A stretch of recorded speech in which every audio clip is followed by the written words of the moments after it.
Hello peeps, welcome back to Sundays with Sparky. It is Sunday, the 7th of July, and I've just got in from work, which was nice. And yeah, so we should get down to it, I guess. Ew, that sounds a bit rude. That's not quite what I meant. Although, no, actually no, let's not go there. So, what have we been doing this week? Well, what haven't I been doing? Lots of things.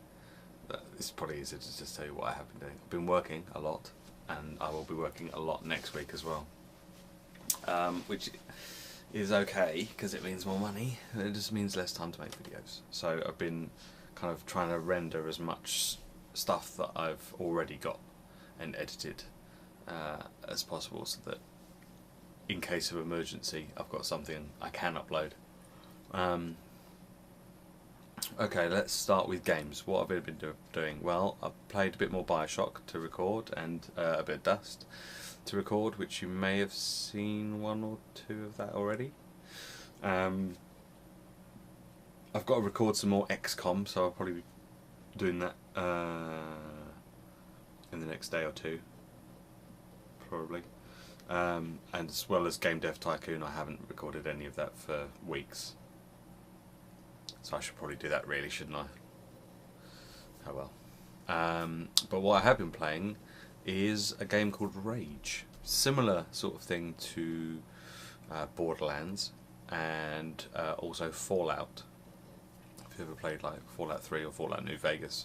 It's kind of a post-apocalyptic first-person shooter / racing game, because there's a lot of racing elements involved in it as well. You can go racing and you earn racing certificates, which you can then use to upgrade your cars and stuff like that.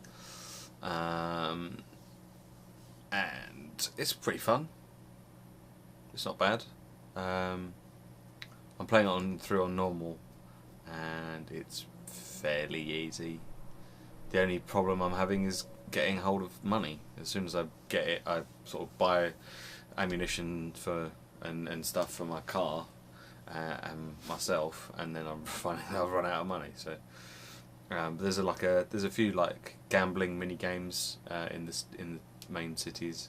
There's like a gambling type card game where you can collect cards, and works a little bit like Top Trumps, where you have like an attack number and a health number, and obviously the attack number is taken away from the health number. You have some cards have special bonuses, like +1 health to all cards, or +1 attack to all cards, or that kind of thing. That's pretty fun, and I've found that that's probably the easiest way to earn money for me. That's certainly been the easiest way. So yeah, that's pretty fun. I've been playing that and enjoying that. It's been the Steam Summer Sale. I don't really think I need to say anything more about that. It's the time of the year where you buy lots of games that you probably never play. Yes, it is. And that's what I've been doing. As you can see, I've got it on my screen at the moment. I've been checking it just in case there's anything on there that I think, ooh, I quite fancy playing that at some point in the future. Probably. I mean, Rage is a game that I bought in the Steam Summer Sale maybe last year, or it might have been the year before. I can't remember when I bought it. I've had it on my in my Steam games library for ages and ages, and yeah, it's just one of those ones you're like, I'll get around to playing that soon. I bought all the Assassin's Creed games in a sale, I don't know, last year sometime, maybe the year before, and not played any of them, so I've got no idea about Assassin's Creed games. Never played one. I've got them, I've just not played them. This is the problem with having as many games in your library, I suppose. You just don't get around to playing half of them. But when there's games like FTL that's like under £2, I'm like, well, I might play it, because it's the sort of game that I think I might play at some point in the future. And so I figure, well, I might as well get it, because it's under £2, and it's not like You know, I mean, if it was 20 quid, I probably wouldn't bother.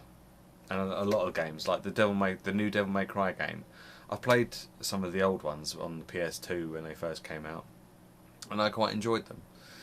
But the first three, in fact, I don't think I played 4, but the first 3 I have played and finished. But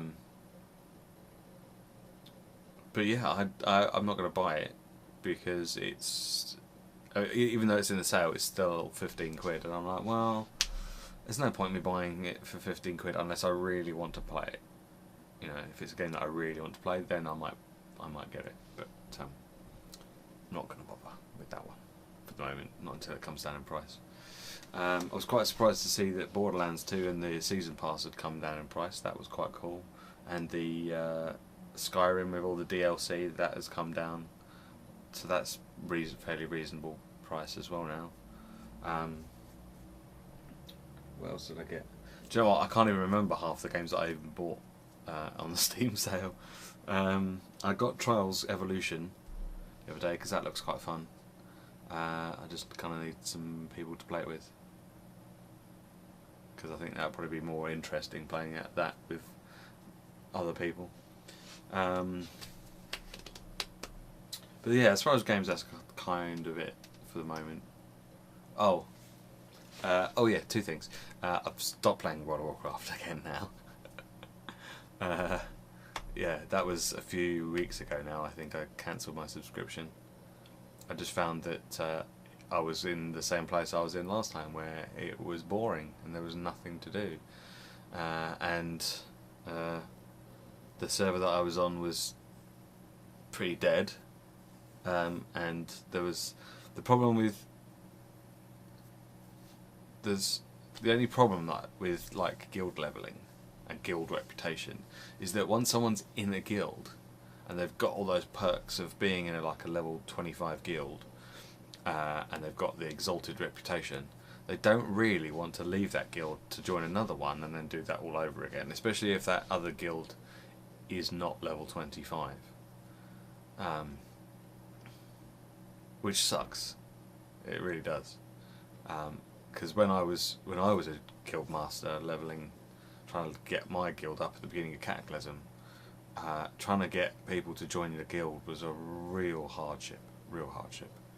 So anyway, I left, and during Cataclysm I came back from Mr. Pandaria, joined a guild that some of the old guildies that I had when I was GM.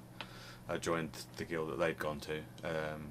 Soon became an officer, which was great, and I had a great time while I was there, and it was good fun. We had some good laughs, great bunch of people, but I found that we were having the same problem again, trying to recruit people to get a 10-man raid group together was so difficult, because it's the same old problem as usual. The problem is that you don't have enough people doing tanking.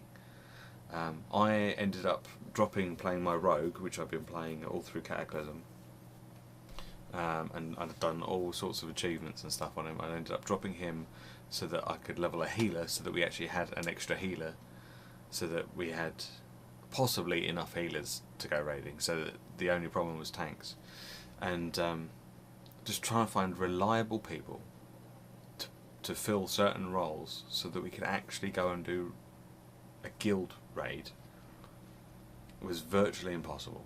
I think we managed to get like 1 or 2 raids together, but more often than not we were let down by someone, and it was so frustrating, because you put a lot of effort in. I mean, I was in charge of all the guild bank stuff and the like online forum thing, and you're trying to recruit people as well and do your job, and you know, everything else that goes on in your life. It's like, it's got too much.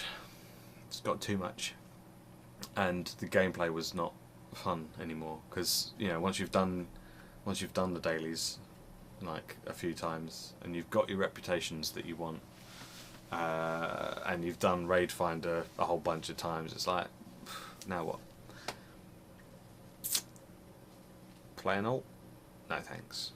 Done that to death. The whole point of me playing was to go and raid and see what endgame was like, and the only time I got to experience that was in Raid Finder, which was not the best of experiences, particularly getting people raging out at each other and people leaving halfway through, and you know, it's not ideal.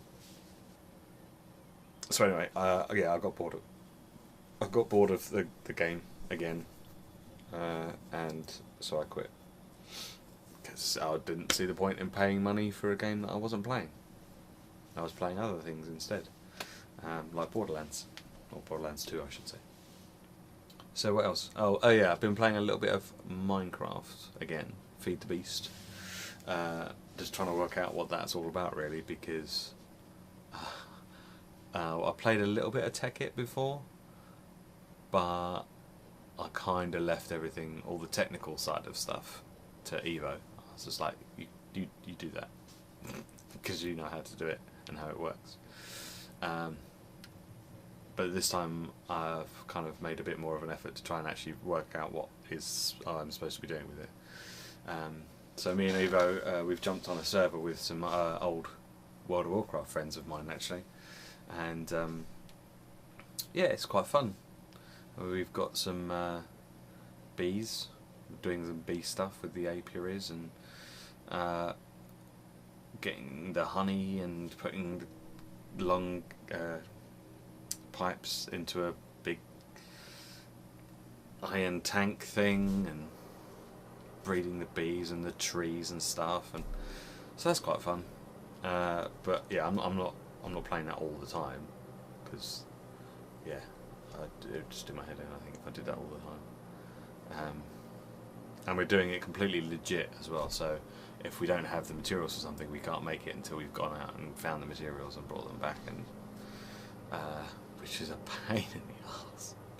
Copper and bronze in that game, oh my god, you spend hours just looking for the stuff, trying to get it, and then because copper and bronze just seems to get used in virtually everything to begin with, so if you don't have a ton of it when you first start out, it's horrible.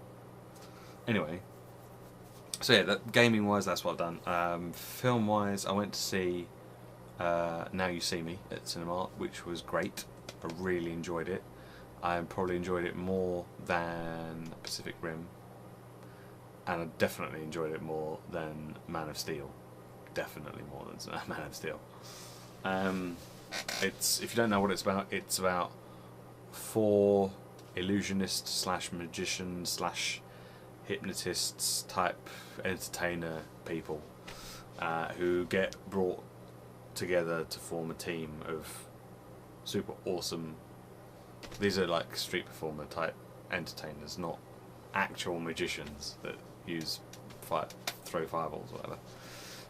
And they rob a bank, or do they?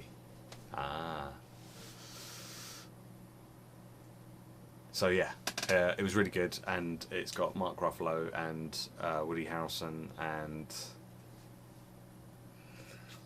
I can never remember his name, the guy that was in The Social Network, and Isla Fisher. Yes, Isla Fisher. And yeah, that was great.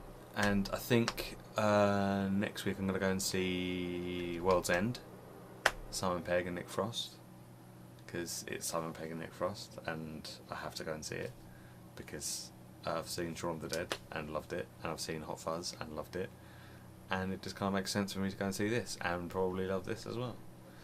The trailers look like it should be pretty good, so fingers crossed.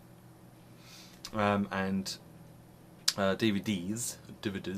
I've been watching. I showed you last week the Superman box set that I got, and I've been slowly making my way through all the Superman movies. And the Superman Returns, it wasn't as bad as I remember it. Admittedly, the kid kind of ruins it. If you haven't seen the film, I mean, it came out in like 2006, so you probably should have seen it by now if you were ever going to see it. So I'm not going to worry about spoilers because it's like a 7-year-old movie. But obviously Lois Lane has a kid, and Superman's all like, "Oh, you got a kid, oh, poor me," and then you find out that it's actually his, and you're like, how would that work? Because technically he's an alien. I know they discussed it in the movie Mallrats, and Jason Lee's character, I forget what he's called, says something along the lines of, there's no way that he'd be able to have a child with a human because he'd have super sperm and it'd be like a shotgun blast and he'd just end up with a massive hole in her back where he's shot his load. I was just like, that's gross. He's like, the only way he'd be able to do it was to wear like a kryptonite condom, but that would kill him.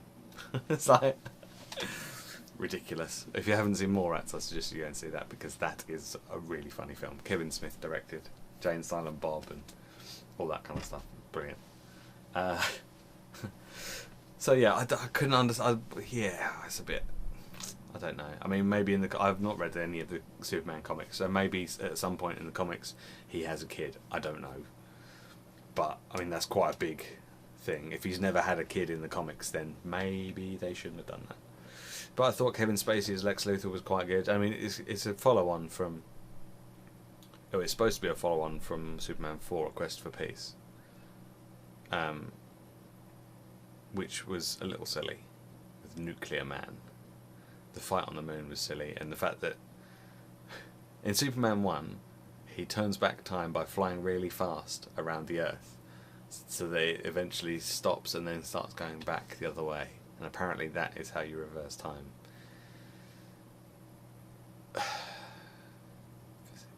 Physics. They obviously didn't know what physics were, because that'd just end the world, I think, probably, if someone actually did that.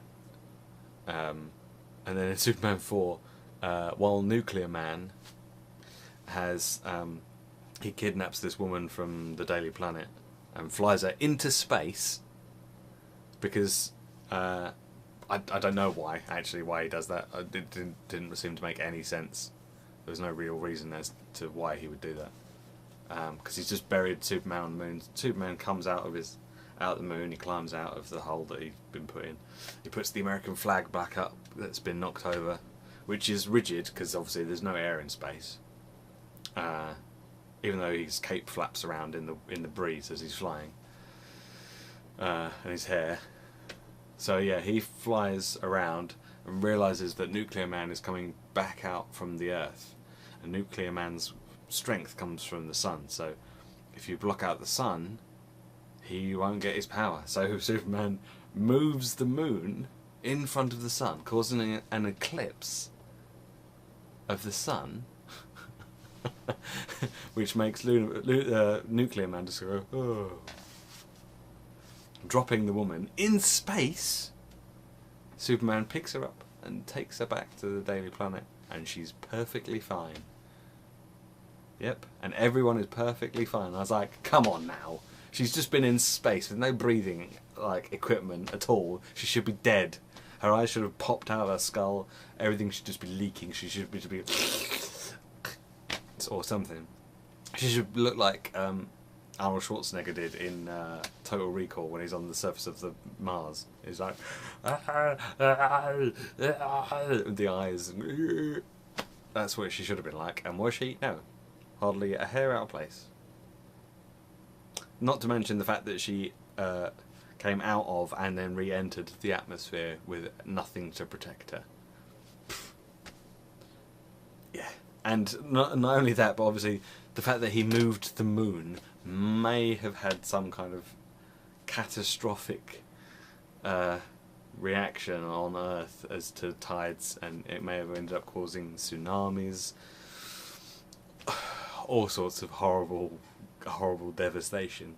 But hey, I know you have to suspend your disbelief a little bit with these films, but yeah, that's going a bit too far, I think. But it's funny because when I watched them as a kid, you know, you don't even think about it. You just think, awesome. I mean, you know, you could see the wires that they were on as they were flying up in the air and coming back down to land. You could see the wires most of the time. It was fairly obvious that they were there. But I don't remember ever seeing them when I was a kid. I guess when you were a kid, you kind of suspend your belief or disbelief a bit more than you would when you're an adult. Maybe I'm just a bit cynical. Anyway, yeah,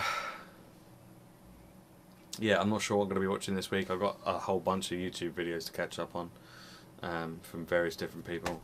And yes, and I have got Castaway, Tom Hanks, because I haven't seen that movie in ages, and I bought it recently. So I'll probably watch that at some point over the next few days. As I say, I've got a lot of work on, and I want to try and get some more recording done as well this week. So we shall see. We shall see. So yeah, I shall see you again next week. Alright, bye bye.